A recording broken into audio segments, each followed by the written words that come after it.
All right, we are on. So, take it away. I thought you were going to talk about the main event when I saw the flyer. The main event? Yeah, the main event's on tomorrow. That's it. Yep. Is anybody going? I'm going. I think there are a couple tickets left. We also have You need to know about it. It's sold out. it's all sold out. Sold out. Heavy hors d'oeuvres, cash bar when you get there, and bring cash for all the drawing stuff. I just got that email in 2 seconds ago. There's your. You're going to have money to go to the main event this year. Okay. Well, we'll bring the information back, and then at the same time, we have sync training here that Kristen's going to host. So we have that training. Busy day. So go on. It's tomorrow. Oh, you guys will make it. Yeah. Hello, morning, everybody. Welcome to contracts class. We're gonna go easy on you. I hope that's a long backstory and all that stuff because you got a big outcome coming up. I can't do it on my phone. Yes, it turns out. I need my prop, my crutch. So today, I used to do a series all the time. I did the listing agreement, and then I would do the counter offers, because the counter offer, when I first started, I thought listings were awesome because in 1989, the listing contract was 1 page, and so was the counter offer. I only had to know 2 pages. Like the other people that didn't do listings, they had to write offers, and they were 4 pages. You had to read them, but it didn't take long. Wow. We had to compose everything, but so much for me not jumping on the backstory. So, one thing I wanted to toss in right before, are you guys both in here? There it is. Just kind of a quick review and a little tip, I guess. So I still run into a lot of trouble, like out in the field with the RCSD. Somebody that used to be a Keller Williams team leader, doesn't do so much anymore, is going to write me an offer, and it said, so I'm going to send you my RCSD. You copy that. She's like, what is that? It's a great form. It's actually been around for something like 6 years. And it's so that you don't have to write Joe Blow, trustee of the Joe and Mary Blow Trust, blah, blah, blah, blah, on every line of the whole contract. So if you don't use the RC, you have to do that. So does that look because I surprised you? No, I'm just writing. Oh, okay. Wait, you know this. So before we go right into counter offers and how they're numbered, any questions on that, or run into any kind of a thing where everybody's pretty cool with it? Because there's going to be a quiz. If the attorney pushes you to do the whole long name, is that still a valid contract if you didn't use this? If you put everything in there, put everything in there. This thing is just to save you from doing that. Okay. So CAR's recommended best practice. Number one way to do this is to use the RCSD. Like before they really got this form going and figured it out, their best practice was write that thing out in full on every line. Joe Blow, trustee of Joe and Mary Blow Trust, or Ferd Burfel, administrator of the blah, blah, blah estate, or whatever it is. Fred Jones, managing partner, We Own Stuff, LLC. You had to write the whole thing out all the time. This form eliminates the need to do that. It's just handy. You write it once and never write it again. So when you have a listing, you take one, right? When you have a trust that's the seller, so you get one of these going. And I wish they could fix it, but I've been after CAR to do it, which they don't care what I think. But there's another version of it for when somebody writes an offer, but it's still in the title of it up there, representative capacity signature disclosure for seller representatives. The one that the buyer's agent needs in their deal is still for seller representatives, but it looks a little bit different because the check boxes right here are swapped. So all they got to do is activate that. They just did it with a trust advisory. They made the trust advisory, there used to be a trust advisory for the listing and one for the purchase offers. Excuse me, and they fixed it so one trust advisory takes care of everything and just added a little signature block at the bottom. So hopefully, like the June's formula release, the other 57 versions of this will just go away and we'll only have one. So Mackenzie or Ben or Elizabeth or Dave, When would you use this form? With listing, And why? it's disclosing exactly Whose who name is on the is trust? on Whose the name trust. is on the trust? Yeah, So that's the ultimate objective is to find out who's on the trust. who's on the trust. And there's, on the offer, there's right where normally the seller would sign, there's a checkbox that says, I'm signing, but I'm also incorporating this document to clarify who's signing on behalf of what. Listing's got it too, they're And the right listing's above the got it too. signature page. This Yeah. is only if there is a trust involved. Trust, LLC, power of attorney, limited liability partnership, anytime an entity is buying or holding title, someone is signing on behalf of that entity, and that's what this form is explaining. Who's signing on behalf of the entity?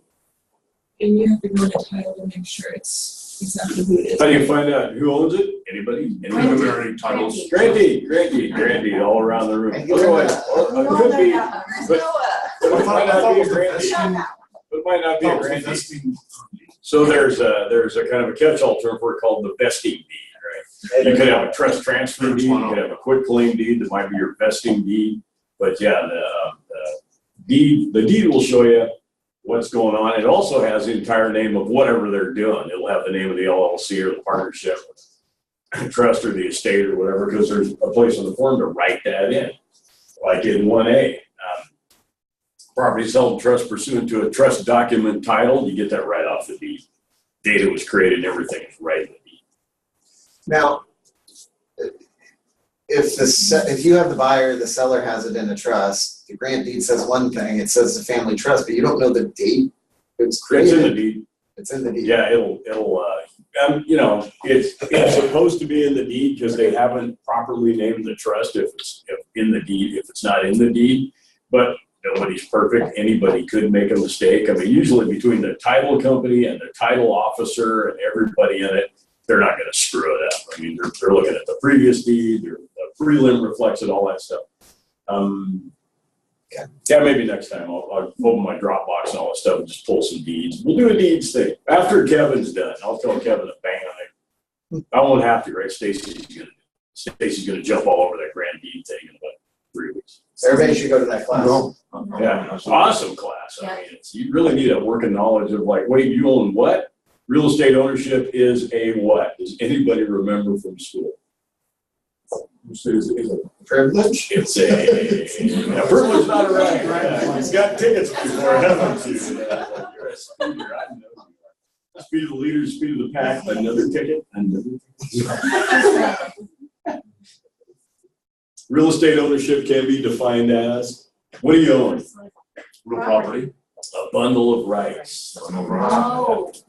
Real estate ownership is oh my God, line 1 of your test, you just took it 47 years ago. One thing that hasn't changed, real estate I ownership. should give us all the choice. Yeah, I know, that's right. Real estate ownership is a thing of beauty and a joy forever. None of these. B, a bundle of rights. So, Gary, can I ask a question? sorry. Anyway, like Go Go Is this the form you would use if you're in escrow, but you're going to go into a trust prior to closing? no. Why? Because this would have already been signed prior to even going in escrow to identify who's on the title. If there was a trust, they're not in a trust, right? So you're buying a property as Elizabeth and you're gonna put it into your trust. That's just how you're gonna hold title. Yeah, kind of no one cares. When that escrow closes and it goes into your name and then it deeds into the trust, that doesn't affect anybody else in the deal. They don't do anything as agents do? They take care of it? Well, escrow. Escrow's gonna take care of, no, because we don't type deeds and stuff. Yeah, there's in the RPA paragraph 13 or something like that, it says be careful of how you hold title. There's a whole paragraph about vesting, and escrows wants to know what's the commission, what's going on, who's in this deal, and how are you going to take title, because they have to prepare all that stuff. So your deal's gonna close in their name, and literally within 2 minutes, it's gonna be transferred into the trust. So it happens after the close of escrow. Doesn't have anything to do with us. Cool. So, which takes me to the next form, and then I'll be off this RCSD. I had it. There it is. Nick,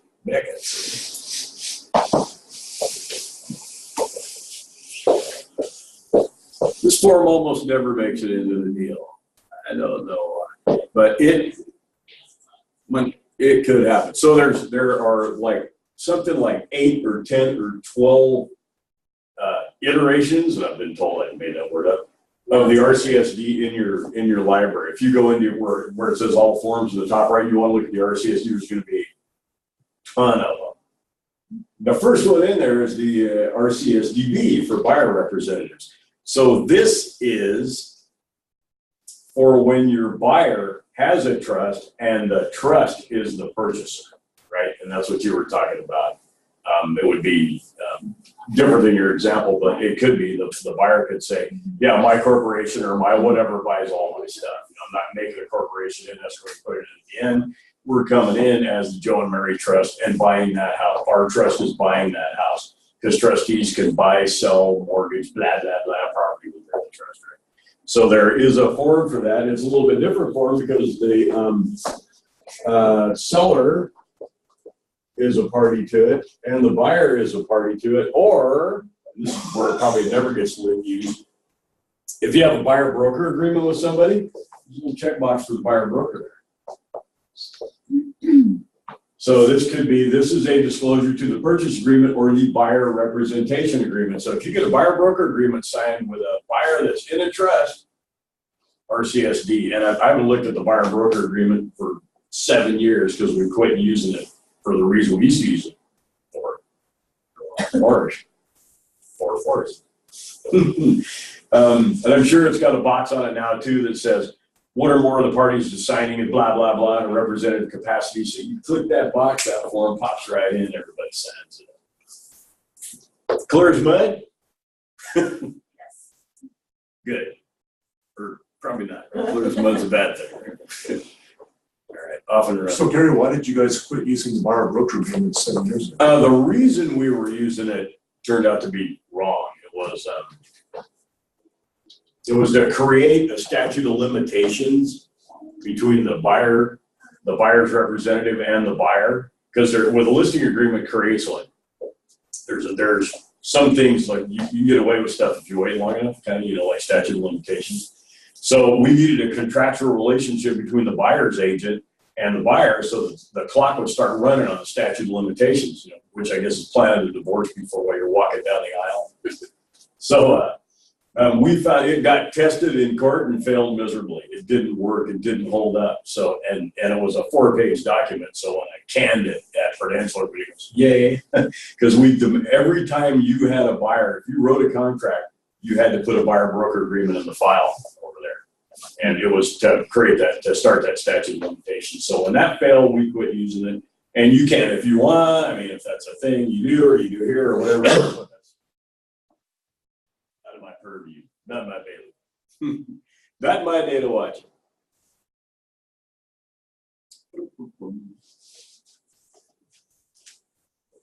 And I like it when we've had a lesson or two, because so let's say you get an offer. Your seller gets an offer. I should use my right terminology. Your seller gets an offer. You're the listing agent. And the seller says, I like everything about this offer except these 3 things. So what do? That's a pretty easy one to say. Make a counter offer, right? You live there for 21 decisions like that.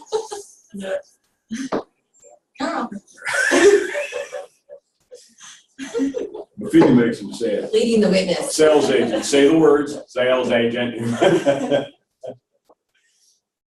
Going to make a counter offer. And the counter offer is, because we've had this class, where's my note? Counter offer is what? What kind of contract? These questions are hard, but I know the answer. I'm like, There's a multiple choice. What do you mean? What is a counter okay, offer? multiple choice. Okay, a counter offer is A, an addendum, B, a whole new contract. Whole new contract. No C or D. C, none of the above, D, all the above. Only need 2, don't you? It's a whole new contract. So what's that do? And this is what I love to talk about. And again, I'll teach people about it every once in a while, and they won't listen. How does that affect? I'm trying to get the expiration date worked in here. Thanks, I appreciate that, Dave. Go and spit it out, son. So if you have an offer that's expiring, so you're a listing agent, there's an offer came into your seller, your seller says, I kind of like it. I don't know yet. I don't know what to do. I don't know. It expires at 5 o'clock today. What can your seller do with that offer at 5:01 today? Submit another counter offer, Counter it. and then that Or pushes just back. ignore it and let it die a natural death, you know, float it out of a little boat, shoot flame arrow at it.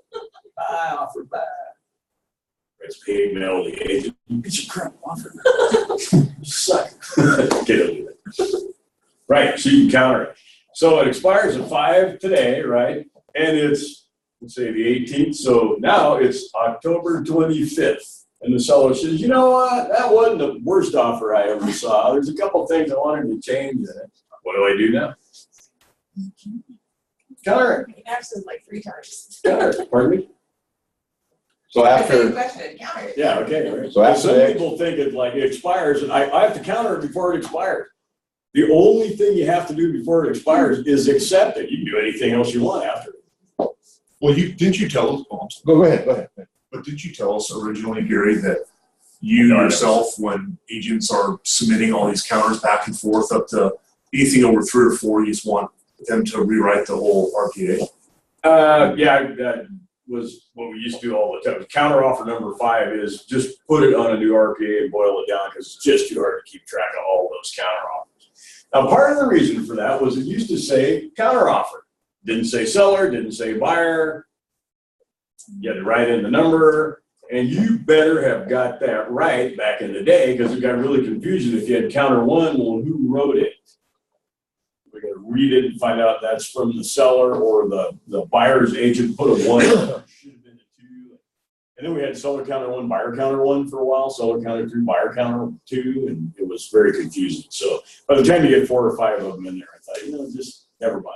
And you don't have to, but if people will do that, it sure cleans that crap up easier on the lender, easier on escrow. But you got to be careful when you do it. You have to put everything that you wound up with in that new RPA. Right? But yes, I did say. So if it expires on October 1st, I had this happen, so I'm asking you. My buyers found another piece of property, they moved on. A month later, the agent calls me up. She's from this area. She calls me up and says, hey, What's her name? she says, are they still interested in this? I go, why do you ask? She goes, because they're going to drop the price $125,000 if you're interested. And that's what you offered them? $125,000 less than. Pretty close to it. Yeah, right. Well, the place needed a lot of work. And I said, no, actually, they bought another place. Oh, that's too bad. And I said, I thought it was already off the market. I said, it is. She says it is. But it was kind of a dull, it was dead because my client had already bought other.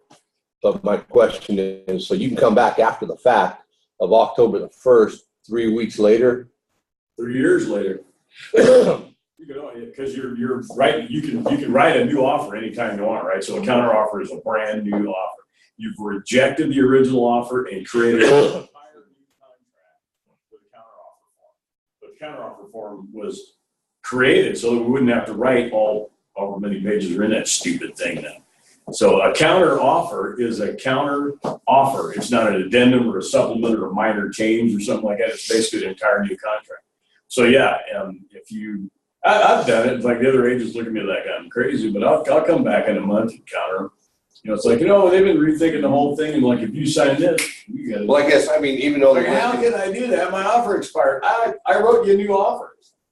even though the offer expired on the 1st, you can come back with, even though the offer's already expired, or the listing is the offer or the listing? The offer, yeah, the listing only affects the commission. It really doesn't affect anything. Okay. Yeah, so if the offer expires, maybe I should have made that more clear. If the offer expires, I used to tell everybody you can wake it up with a counter offer. That's not exactly revenue. It's easy. Cool. So, Right down there in paragraph I don't 2, know. I know where it is. that's your new expiration date for your new offer. Agents are always writing in there, expiration date is hereby extended to like tomorrow or something up in the body of the counter offer, because they think they need to do that to wake up the counter. And you're gonna see that for the rest of the time. No one will ever understand expiration or new offers or anything until the training. And most of the 1.5 million agents in America are never gonna get trained anyway. So you're gonna be alone in this. And we decided years ago, it's like, pick your battles. It's really hard for me to resist calling them up and explaining contracts to them, but if they put that in there, fine, whatever.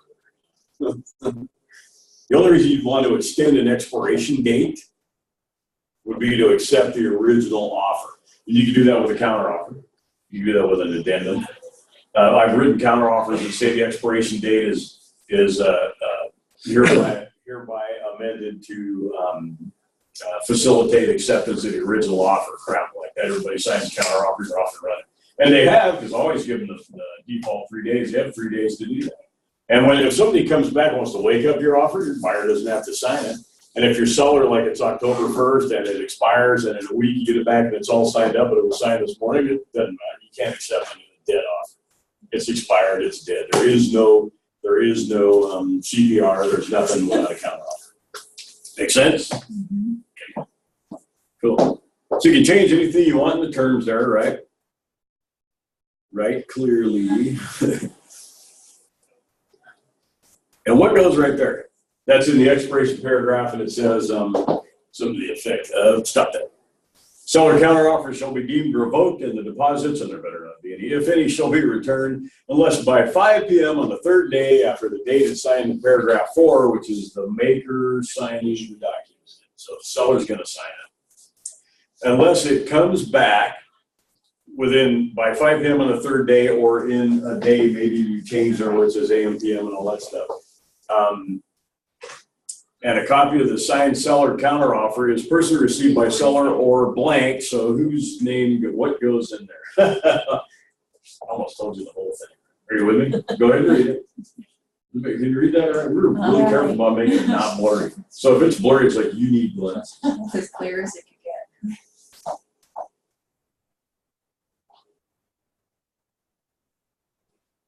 The agent, Right? Whose agent? the buyer's agent. Making the offer. Pardon? Oh, this is the seller. Seller counteroffer So it's one, the yeah. seller's Okay, agent. yeah. So you are right. I'm thinking my buyer. Okay, you can be on either side of the transaction going on. You don't have. You could have a listing. You could have. Okay, good. Right, yeah, buyer's name goes in there. Why does the buyer's name go in there? There's a couple of reasons, buyer, and in paragraph, I think it's 31 in the RPA, the buyer's agent name goes in there. In paragraph 2 of the counteroffer, whoever's representing the maker, so this is seller counteroffer, so the listing agent's name goes in there. So there's a couple of reasons, but there's a contractual reason, the way the CAR forms are written now, why the agent's name goes in there. Well, you're representing the seller. Well, you represent the broker, but yeah, I've got you on a nuance. Sorry, you couldn't resist. So you're representing the seller. Would it be easier to represent the seller if you were authorized to accept stuff and deliver stuff and stuff like that for the seller? You are not. Unless your name shows up there. That's blank. If that's left blank and the buyer says, that's awesome. I love this counteroffer. I wish I would have thought of it. I'm going to sign it. Now you have to deliver it to the seller. Delivering it to the agent doesn't count by the letter of the law in the contract, because it says personally received by seller or no one. So it has to be personally received by the seller. So that's why that shouldn't be blank, and it'll be blank on 60% of the offers and counteroffers you get. So yours won't be. Your name will be in it. The company name will not be in it, because you don't want to authorize the entire company to act on your behalf. You handle your transaction. You're the conduit for stuff coming in and stuff going out. In the RPA, that gives the buyer's agent the right to, or the authorization to receive documents and crap like that. Like if you're going to give a notice to perform, and the buyer's agent's name is in paragraph 31, you can give it to the buyer's agent, it's been delivered. Because all the way through the RPA, it says, seller must notify buyer in writing, blah, blah, blah, stuff like that. Well, if the buyer's agent's name is in paragraph 31, then the buyer has been notified by virtue of notifying the agent. When it's blank, if you were doing a really good job with contracts and you were like me, you're kind of a butt about it, and you wanted to correct everybody all the time, and sometimes you can't resist, you put it in a counter offer. Buyer's agent so-and-so is hereby authorized to blah, blah, blah.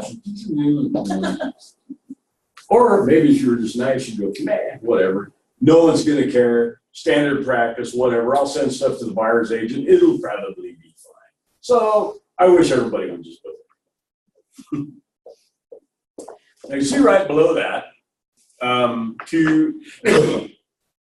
if seller withdraws at any time prior to acceptance, then all those things in the first line of 2 will happen. The counteroffer basically is out of play. So the counteroffer expires, it's out of play. And it has to be, like we talked about before, acceptance and delivery. It's got to go back to either the maker or his authorized representative before you have a deal. So if it doesn't get back to the seller by 5 p.m. on the 3rd day after it's signed in paragraph 4, you still don't have a deal. Now that's a nuance you're going to run into too. And the other side's going to go, what the hell are you talking about? Well, I'm sad on it. So always put your name in there so those things don't happen. Moral of that story.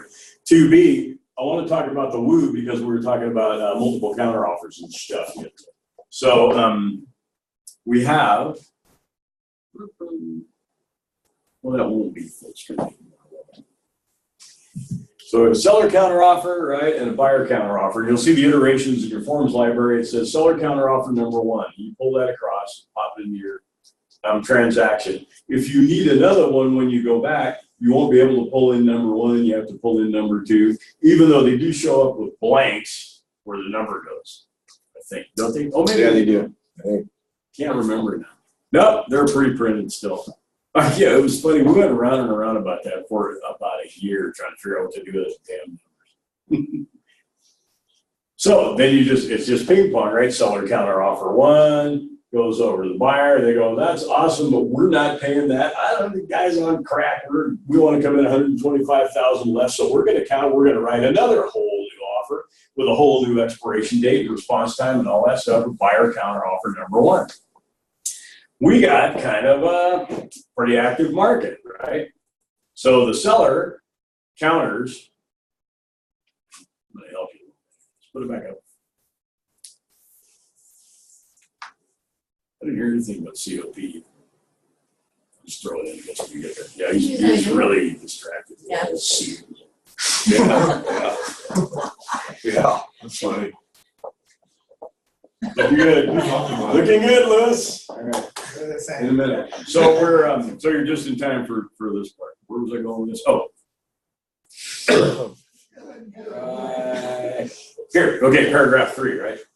So you got a listing, your seller gets an offer, you counter. So in paragraph 3, what happens there? Seller has the right to continue to offer the property for sale. Seller has the right to accept any other offer received prior to acceptance, which is receipt of the signed counteroffer back. In such event, seller is advised to withdraw the seller counteroffer before accepting another offer.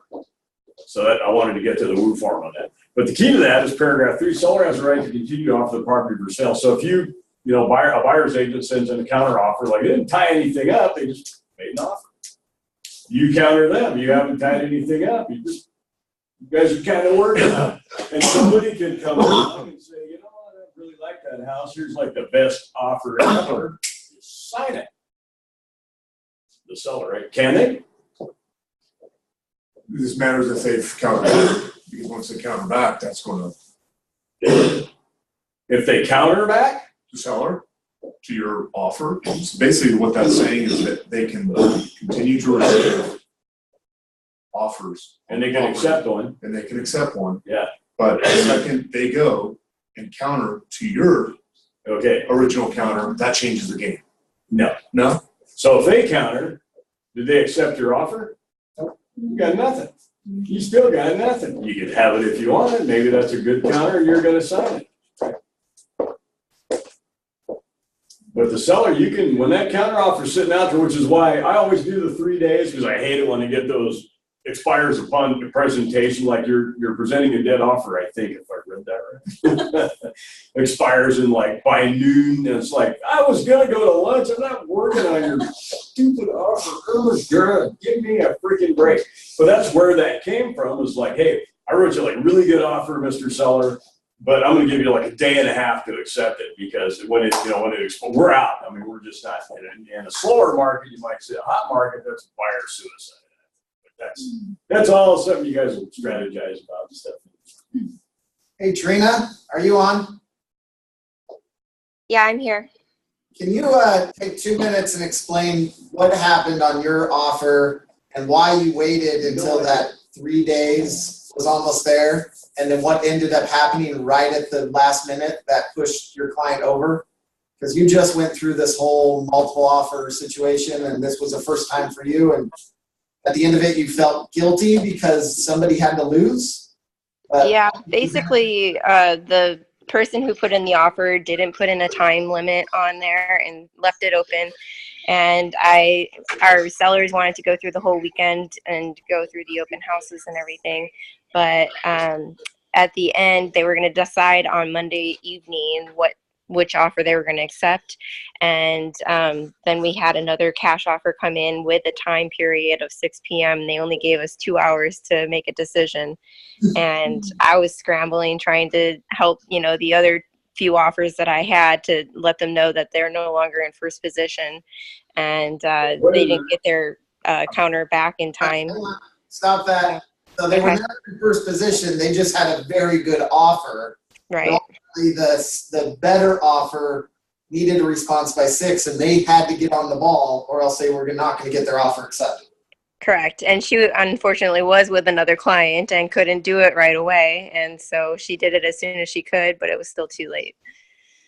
It was an all cash, no contingencies, holy grail of offers. But the lady said, I want a response now, because we had already countered her, strung her on. She was getting beat by other offers, and she came way over the top and said, accept my offer, but I want it now. Sounds like a Shark Tank move. It was actually, my hat is tipped to her, because she played it as a buyer's agent exactly how she should have. Smart move. And Trina called the other agent and felt bad and was like, I know you've been holding on. And the other agent said, well, why'd you wait till 3 days to give us this response? And our response was, because that's what you requested. Because that's what you put on your 3 days. You'd have given me a week, I probably wouldn't have called you back yet. But she wasn't happy with that response. But at the end of it, she choked her, she hung her herself because she didn't get on the ball quick enough when she knew there were multiple offers. And that happens all the time. So that's what you're learning today, is how to navigate through that so you're not the agent on the other end. Yeah, you can change that stuff in there, that's for sure. So, Wow. that could happen, right? Like we're talking, you could get the dream offer, and it's like, hey, we really want to sell our house, we really want to do this thing. This offer does everything we want it to do. Well, sign it. And everybody that had a counter offer on the table is just dead. The leverage was there from the cash, though. That regardless of whatever they had. Well, to a certain extent, it's all cash to seller. And then when you look at a cash offer, what's the most important thing you need in a cash offer? Does anybody? I say no Proof contingency. of funds. Where the hell is that money coming from? Because in a market like this, they will lie. People lie and say, I blame it on the principal. But I've seen that when there's no proof of funds. Like, look, I get you, I feel you, but where is your money right now? Because I'm about to tank 3 offers on your behalf. You better show me the money, Jerry. Hey, Trina, did you get proof of funds with your offer? Yes, I did. I asked for them if she was going to resubmit again. I told her that I needed proof of funds and I needed other documentation to show that she had it available. Good girl. Thanks. That's it. Because cash means something if it's there. If we can do it in a hot market, sell a house. Just not say anything. No COP, no nothing. Sell a house behind the scene, generate the cash, and just keep quiet. They'll write you a cash offer. There are agents whose bosses will tell them that's okay. So, you know, just keep your eyes peeled. So that went well then, right? The seller got represented, right? The seller got the best thing for him. And it's okay to feel bad because your competition is your colleagues, is your competition. And if it's ever happened to you, it's like, wow, that's a drag. But yeah, play harder, play to win. It's a hot market. Line up. Okay, so Trina had multiple offers, right? Yeah, I did. I had about 3 different offers at the same time. Trina, can you tell us what you specifically learned from this whole situation? Me personally, I think I want to be a better buyer's agent. So now that I saw all the different kinds of offers that came in, I was like, wow, I need to figure out how to write a stronger offer. And I'm being on the other side of it anyways. But I don't know, just having that excellent communication with my owners. Luckily, they were super flexible and could take those offers with the time constraints and everything.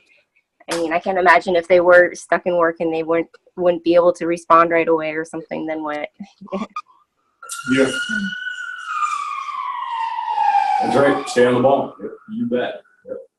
Communication is key. Yeah, like a bear. So, if the cash guy never would have showed up or got it together or anything, I mean, there are options in that example where you could use the seller multiple counter offer, which we didn't used to have years ago. And we were in arbitration every week trying to figure out who in the heck got the deal and how do we get paid. And there were attorneys there all the time and blah, blah, blah, blah. Because we didn't have the seller multiple counter offer until much later in my career. So the seller multiple counter offer allows the seller to do what? Set multiple counter offers. Make multiple counter offers. Cool. Make multiple. Right. So if, I don't know. So let's say on Trina's deal, because we'll just ride that horse right into the ground. Good idea. She's got 3 offers on the table, right? And they like parts of all of them. And the cash guy got mad and took his ball and left the sandbox. I'm not going to tell you, yes, sir. Tell my mom. Oh, Kyle's mom. So, Trina Soder said, what do we do now? It's like, we like them all, but not enough to take it. We kind of like the cash guy and he got mad and left. So what are we going to do? Well, we can try to kind of clean them all up a little bit, give them all, kind of prop them up a little bit, give them another shot. So, let's try to make these offers better. Let's do a counter offer. Well, what do? Do we do them one at a time? Do we pick one and go with it? And all those are options. You can do them one at a time. You can pick one and go with it. Make the other 2 just hang around and wait and stew and God knows what else. Maybe they go buy another house, maybe they don't. Or the other option is you can do a seller multiple counter offer, which shares in paragraph 2 kind of explains the multiple counter offer. Seller is making multiple counter offers to other prospective buyers. Dear Mr. Buyer, seller is making multiple counter offers to other prospective buyers on terms that may or may not be the same as in this multiple counter offer. And then the multiple counter offer, the way it works is you can give everybody a counter offer. They can all sign them and accept them and think they bought a house and send them back. And there's only one winner. So does everybody kind of understand or remember or in combination how you win with a multiple counter offer? The one who has the highest numbers. No, the oral terms, whoever, when it's signed and returned to them, they see it. By the seller? Well, the seller has to sign it, and yes. So the seller signs multiple counter offers, sends it out to 3 different guys. They all sign it. They sign it in paragraph 6. It says, I'll take it. Whatever we're in there. 7, 8, 9, 10, 12, 7. Thank you. Paragraph 7, buyer says, I'm in. Buyer number 2 says, I'm in. Buyer number 3 says, no, I'm in. Remember, what's my line? To tell the truth, whatever that should look like. They all accepted it. They all came back. Now what? So the seller picks the one that's most appealing. Right. And then what do? Counter back. Nope. No, they accept it. How? Sign, accept. Where? down there at the bottom. Paragraph 8, there you go. That's good, God almighty, that hurt? Right, the seller has to sign these twice. The seller says, here's your counter offer, I've signed it right here. Hey buyer, you send it back and sign it, you're awesome. Hang loose. I still got another day to just veg. And Trina's people are gonna take the entire day. So I'm just waiting for the other guys. Maybe I'm not. Maybe this guy that came back, like, you know what, I was really hoping that'd be the winner. Take it, come on, seller, is that what you really want? Word in hand, blah, blah, blah, nail it. So the seller signs the multiple counter offer to make a counter offer to the buyer, and the buyer has options. What are the buyer's 3 options? I always call them yes, no, maybe. So you're saying the buyer has an option after they submit the Well, the buyer receives a multiple counter offer. You're the buyer's agent. Your buyer just got a multiple counter, and they go, "What in the Sam Hill is that? What is that? And what do we do with it?"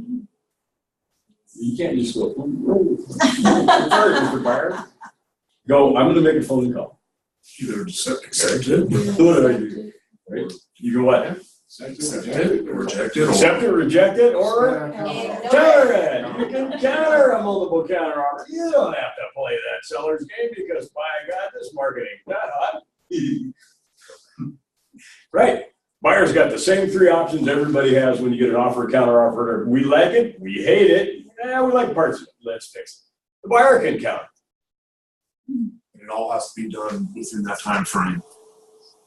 That is. Counter offers have their own time frame, right? If you want to accept, good question, if you want to accept the seller multiple counter offer, I'm glad you brought that up. The seller multiple counter offer has its own time frame that we sweated over profusely trying to figure out. Most of this stuff, I gotta find my expiration date. 5 p.m. on the 3rd day. 4th day. 6.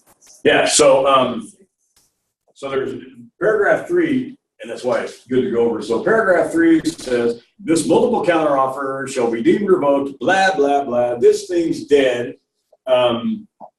unless by 5 p.m. on the 3rd day after the date seller signs in paragraph 5. So seller's making a counter offer by signing in paragraph 5, and the buyer has, either you change it or unless otherwise, written in here, then the buyer has 3 days to get it back, right? Unless you change it in the place where you change it, where you can write in times and days and write 6 p.m. tonight and all that kind of junk, right? So the buyer's got 3 days. Then in paragraph 6, it says, buyer's acceptance of the seller multiple counter offer is no good unless it's received by the 4th day after that signature in paragraph 5. So the buyer has 3 days to get it together. The seller has a whole another day after that to decide which one they want. That was a real confusing thing when they came out with that. Neil Galen did a 1-hour webinar on the seller multiple counter offer right after they launched it because it hit the industry and everybody goes, what? Because people didn't understand. It used to say 3 days, and they didn't understand that the whole thing had to happen in 3 days. The seller had to ratify the one they wanted before 5 p.m. on the 3rd day. If the buyer got it back by 4:59 on the 3rd day, the buyer thought they won. The seller hadn't countersigned it yet, and they were dying. So he just gave them another day. Surprised looked over there a little bit there. Little, the extra day is something I didn't expect. That was a big change. Can't remember what year, 14, 15. It changed it all right when you got it.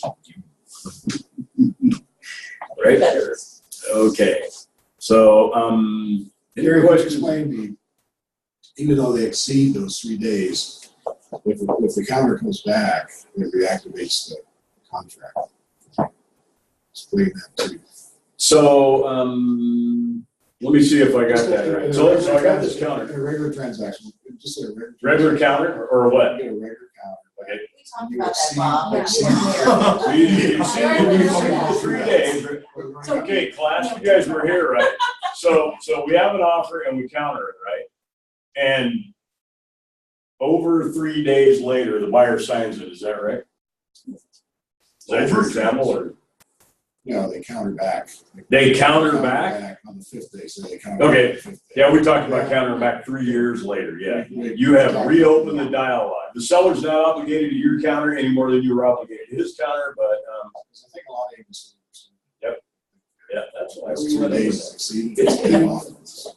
State law. Yeah, I'm glad you brought that up. I had some broker stuff. Yeah, no, I mean, we just, yeah, it's and I feel you because we just did that. We like so just did that. With example after example. That's how we got to the seller multiple counter offer, because it has like these crazy time frames. Now, let's make it even more complicated because we have 15 more minutes to dazzle you with my brilliance. Called it.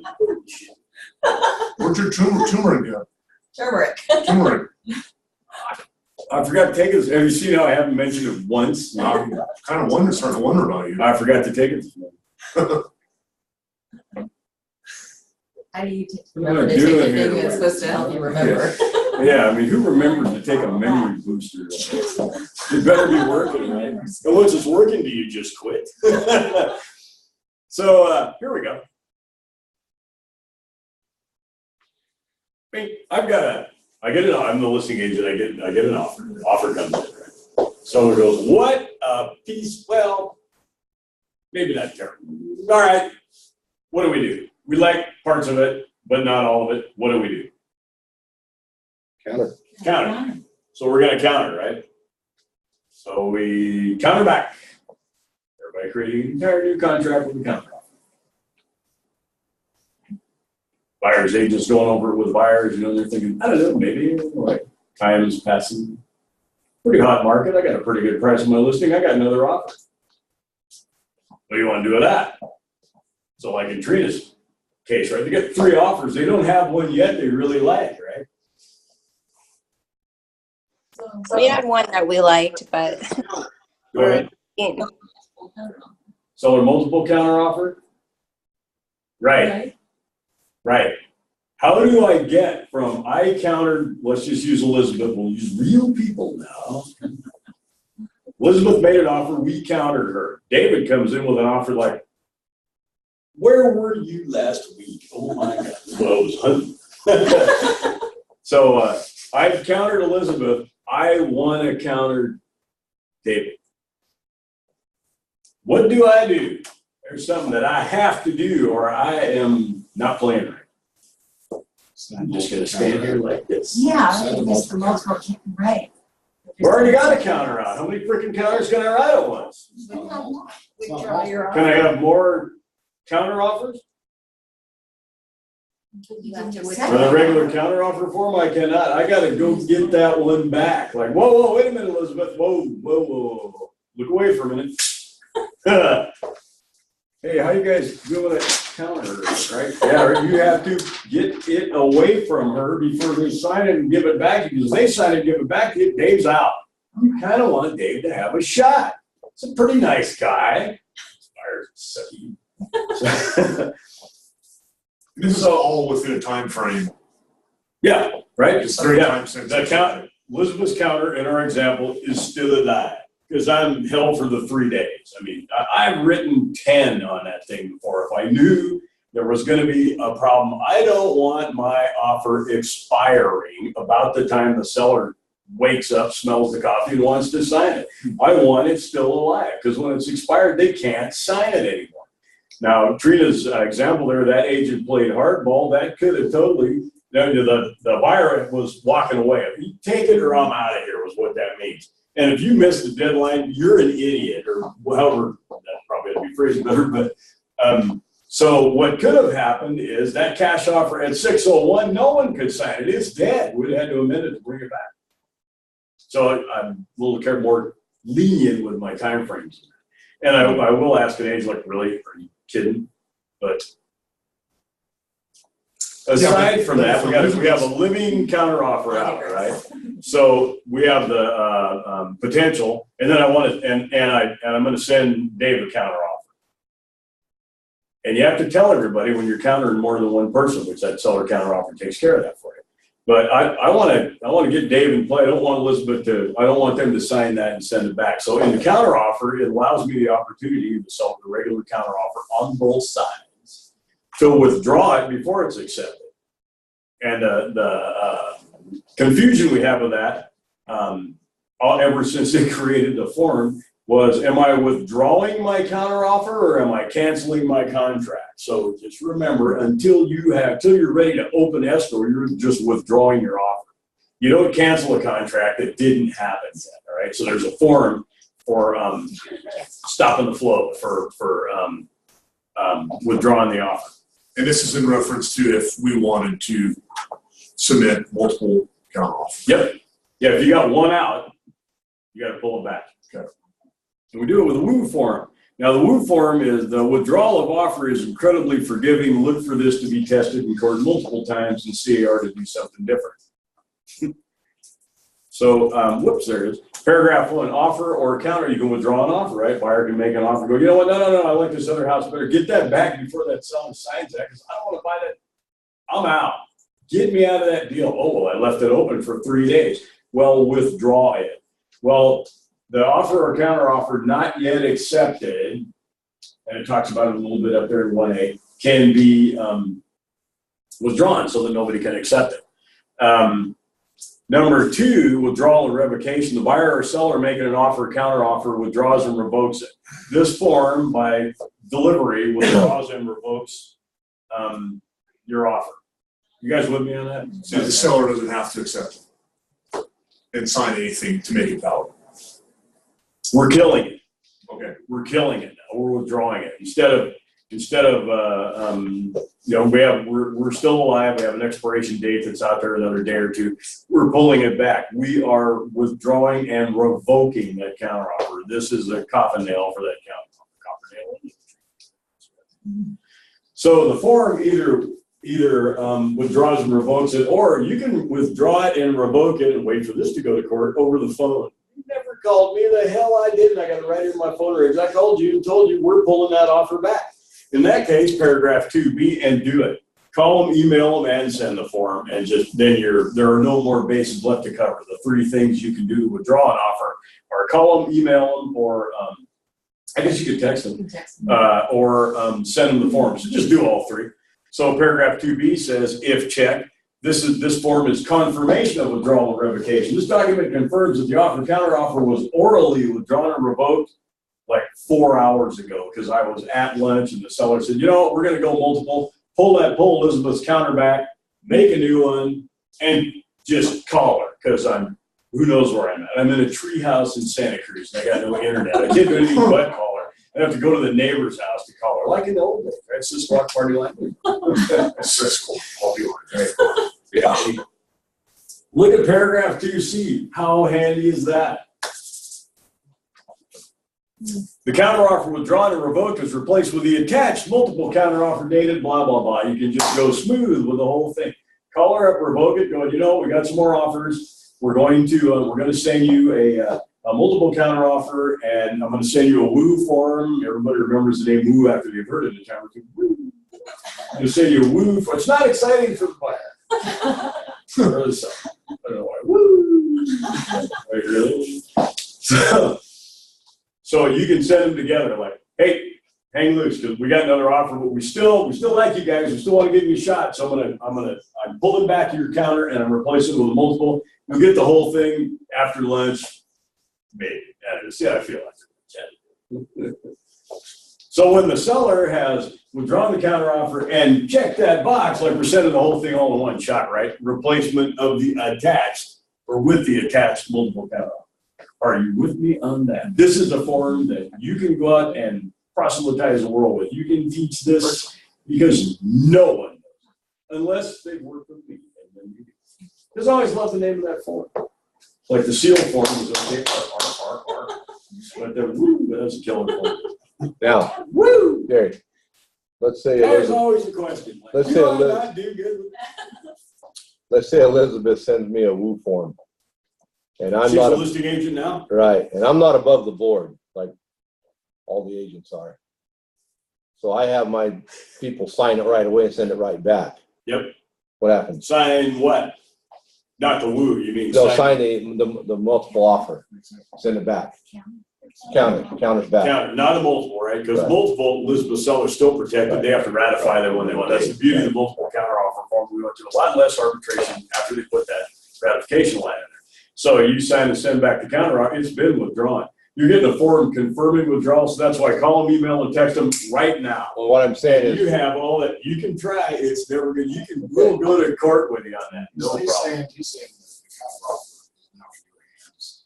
He sent it Doesn't back matter, before he it, got it. I killed it, I revoked it with a phone call. And then I sent you a form like a day later that says, I revoked that yesterday, just so you know. I killed it dead. but I Are guess, you gonna wanna fight about it? Yeah, But- bring it. maybe, I'm good. yeah. What if Elizabeth didn't call in and was just sending? But why would you want, So let's say there's something I really wanted. Yeah. And let's say my clients really wanted it. So I don't change the date, but I have them sign it and send it back right away. Email Yeah, it it's back like, to her. hey, I'm just gonna, like, Yeah, look exactly. away from the, no one called me, no one told me. I have Still, wouldn't you want to be in the You're multiple, so that mean, your you're evil, clients and you're probably maleficent, and God knows what else, we're shaking. But if So my Elizabeth- buyer signed it, so that created the contract, right? If Not a Elizabeth revoke. calls you and tells you that they're gonna withdraw it, why are you trying to sign it and slip it over? Because- No, Just well, saying, let's say it was already, let's didn't say see that the I guy legitimately, before she got that to me, But because once I've had, you do, you you know. can't send over a dead offer. But no, will they but do what it? I'm saying, before she gets here, I send it back to her. Oh And then my she God. sends that and says that she sent it to me before I sent this to her. If I understand things correctly, all of this, that's why they created that rule form. Yeah. No, we no, need no, to no, write- no, no. What we I'm need to write it saying, somewhere besides an email. Now, where's this form get? How's this form gonna get to Dave? In an email? Like, are you kidding me? Like, they're gonna attach it or something? oh, but my point is that Oh, yeah. if they'll I try. send it counter back to her and she says, oh, I'm gonna send you this roof form, well, I already sent you the counter back. Oh, too late on the Sign. woo, yeah, too late on the woo if that's your initial shot, yeah, right? You've gotta beat that thing back, which is why we're not teaching that part, never mind. So, What? just watch out when you're trying to pull that on me. That's why Watch you your call ass. before you get it back. Watch your ass. I get Yeah, so the key to that thing is if your seller says, we wanna go a different way, what do we do? Okay, hang on, stop right there. You don't even have to know what we're gonna do. I'm gonna make a phone call. I'm gonna call Dave and go, you're out, just hang loose. You might get back in, just stop right now. And then go back to the seller and go, what's bothering you? And then find out. Stop put the brakes on, then get off the train and go find out what's wrong. That's all right. Instead of having a 4-hour meeting with the seller, decide, we should really counter that guy. And then in the meantime, Dave sends the counter offer back. Hey, congratulations on your escrow. I told you we didn't want to do that. So the first thing you do is pull the brakes. Just stop it. Like, you know what? Hang on, Mr. Song. I can stop this right now. I can probably start it up again if that's what you want to do with that. Just give me a minute. So I know how that Dave is. Or the people he talked about when he made like the most vigorous eye roll I've seen in this class. His hat went up. I won't go there. Everybody's above board, but what if in the singular case that one guy, And Gary, you're talking about stopping the train with the roof form. no, the phone call. The phone The call. move forward backs up the phone call. Okay, so. But I'm saying, call, text, email, defer to Bob and Dave and all that about what to do. And Angie's probably could write a book of the horror stories of, but we took your offer, like, you kind of didn't. No, yes, we did. Where I can see this, I mean, my last 4 clients, I don't know how or why, but 3 of them don't have internet. So it's mail this form, wait overnight, and I could just see something like this. Phone call will do it. Can't you Yeah. hand deliver? Phone call is legit. You know, what's wrong? Colorado was one of them, so. So I know, right? Cattle leases going back and forth, and it's like calling Arizona, going, yeah, we're not gonna be at that part of the ranch on Tuesday. That's 125 miles from the headquarters, just so you know, what you fax it there for? Yeah. You told it. Went through that. Big deal hanging in the balance. First ever, just south of 6 figures check, and I can't find the frickin' guys. That'll keep you up at night. These multiple offer situations, they can cause a lot of problems. That's right. And reputation with other agents. So Yeah, the direction I'm giving you guys is page 10 of the contract. If you have a multiple offer situation and you reject the other 2 offers, accept and reject the other 2, be sure to fill out the bottom portion of that, page 10. which rejects the offer. Okay, just one call and say, okay, we're not taking your offer. Get it in writing. He'll cover you later on down the road. Yep. Talks cheap. And that's from a guy that lived and died in multiple offers, right? And those bank repos are like, when offer number 22 hit, I told my buyers, let's just go to lunch. I'm not doing it. We're going to wait till offer number 1 fails in about 2 weeks, and the guy comes looking for me. Hey, are people still around? I always took that extra step and fill out that office. They put that line in the RPA during the REO step. You had to be, there was a presented line and a rejected line, because they all said, you guys aren't presenting our offers. Yo, there are all 37 of them. I got cars for it not. Are you kidding me? You know you made one, but it wasn't worth looking at because I had 36 offers that were better. With what Bob just said, is there any chance we can jump over there and show us exactly where and what he's speaking of? Just to get clarity on this. What time is it? 2 minutes. 2 minutes. Did it show up? I can. I believe I can. Therefore I am, or something. Am I there yet? Am I still full screen yet? Oops. I'm a little far there. Is it on 10? Is it at the bottom right there? Yeah. But I mean, yep, they added those 2 little funny boxes, and why is stuff sometimes in boxes? The listing agreement has a box right in the middle of page 2. The RPA has 4 boxes on page 10. Why? Bring your attention to it. Nope. Separate of everything above it, It's correct? not part of the contract. Right, It's that's a what it was. separate document, evidenced by the box. So you have the presentation of offer and rejection of offer document that just included on page 10 as a convenience for the people in it. Presentation of offer, and who can initial that, right? Presentation of offer. Yeah, broker or designee. That's so French. Designee. Presented this offer to the seller on blank, all right? Rejection of offer, who can initial that? Can you see that? Because Seller's the seller. The seller. seller's the only one that can initial that. So there's no like seller or broker or authorized, blah, blah, blah, none of that. The seller gets to actually go, I always hated that, Fred. Just write him a little note. No, don't write on it. Bob, do you do this on every one that you don't decide not to take? Yes. Yeah, if you get 3 offers, 2 of those ought to go out. Gotcha. Yeah, easy peasy, right? She's like, yeah. So I got to sign this whole thing. No, right there. A good best practice. Okay, any questions on any of that stuff? Was there something else I was going to talk about? No, maybe next week. Another day, another $100. So you guys are all up to speed on enjoy this. Oh, I know what I'm going to show you. Learn this, because your Halloween surprise is November 1st. You log in and write an offer. The old zip forms is gone. Yeah, I'm using the new one. Yeah, soon you'll have no choice, so you might as well suck it in.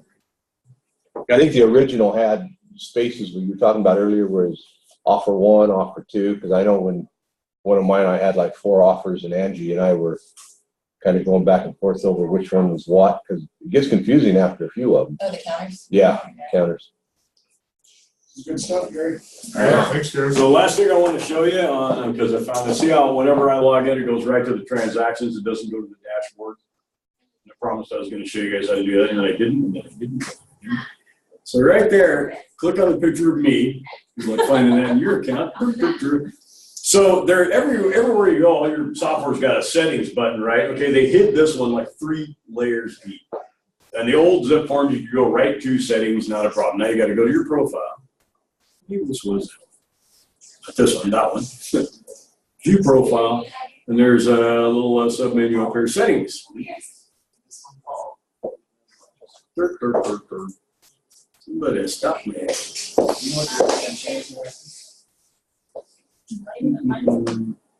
Where is it? There.